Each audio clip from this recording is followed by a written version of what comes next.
All right, in this reading, we're going to go over workbook page 1 and 2. This will be for outcome 4. This is entitled The Importance of Proteins as Enzymes.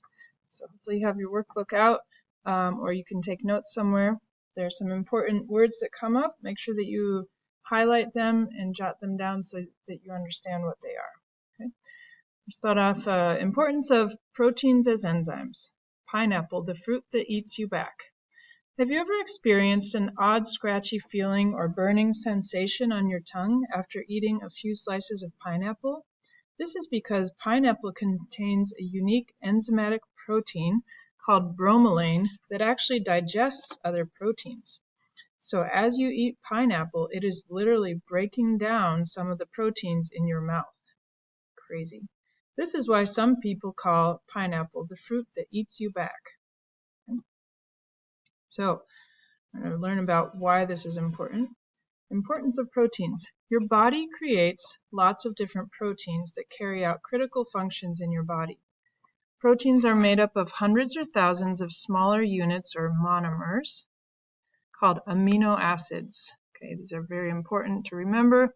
The structure of the proteins determines what function they perform in living systems.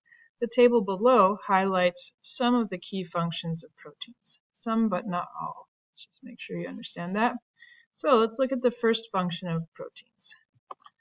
First type of protein shown here is the enzyme. Okay? Enzymes carry out almost all the thousands of chemical reactions that take place in cells. They also assist with the formation of new molecules by reading the genetic information stored in DNA. Okay. All right, messenger proteins.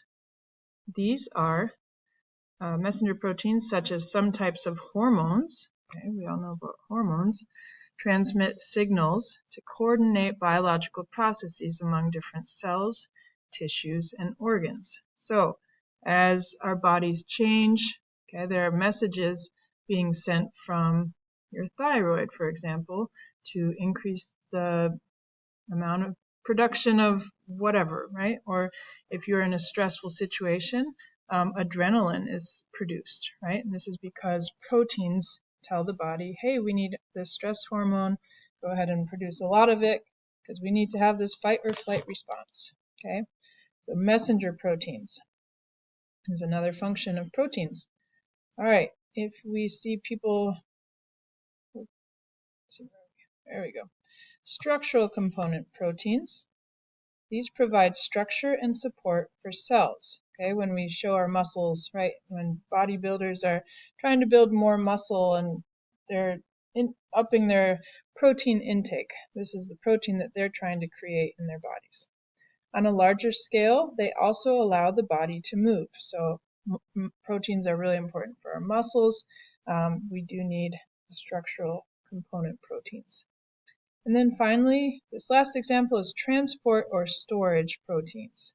Okay, these bind and carry atoms and small molecules within cells and throughout the body. Okay, these are a lot like the messenger proteins in that way.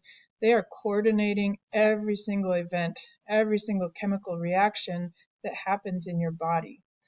You can kind of think of these as, and the hormones really, as like those airport runway guys with the bright yellow vest, and they're telling the plane to go this way, or they're de-icing the plane, or maybe they're putting the lunch cart on. Every single enzyme, every single protein has one job, and they do that religiously, or they do that every single day until they die, essentially.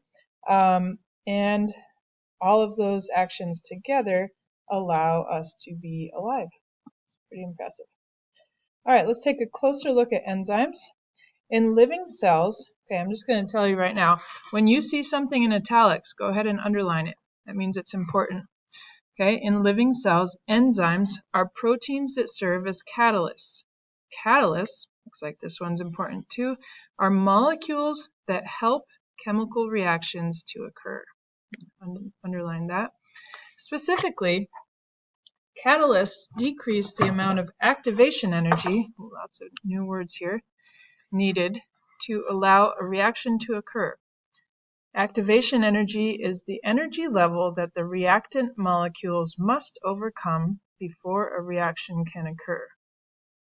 In other words, okay, so this is your definition, right? Activation energy is the energy level that the reactant molecules must overcome before a reaction can occur. In other words, look for those in other words because they're trying to restate it a little easier for you. Enzymes are proteins that decrease the amount of energy needed to make a reaction happen. Trying to make it happen more easily, right? Enzymes lower the activation energy by first attracting the substrate, here's another big word, or the reactant, whatever's reacting, into the active site of the enzyme. We will learn about that soon. An active site is a part of the enzyme that is shaped appropriately and carries the appropriate charge for the substrate to fit and bind into. Okay. We will learn more about that, so I'm not going to get into that right now. But next, the enzyme catalyzes, speeds up the reaction. The intended reaction may be to either break down molecules or build molecules. These are two different things, aren't they? Break down, okay, so we're either digesting or breaking down stuff, or we're building things. For example, the enzyme bromelain in pineapples breaks down other proteins. Okay, so make sure that maybe you want to jot down some information about each of these new words that you encounter. That's what this area in the notes are for.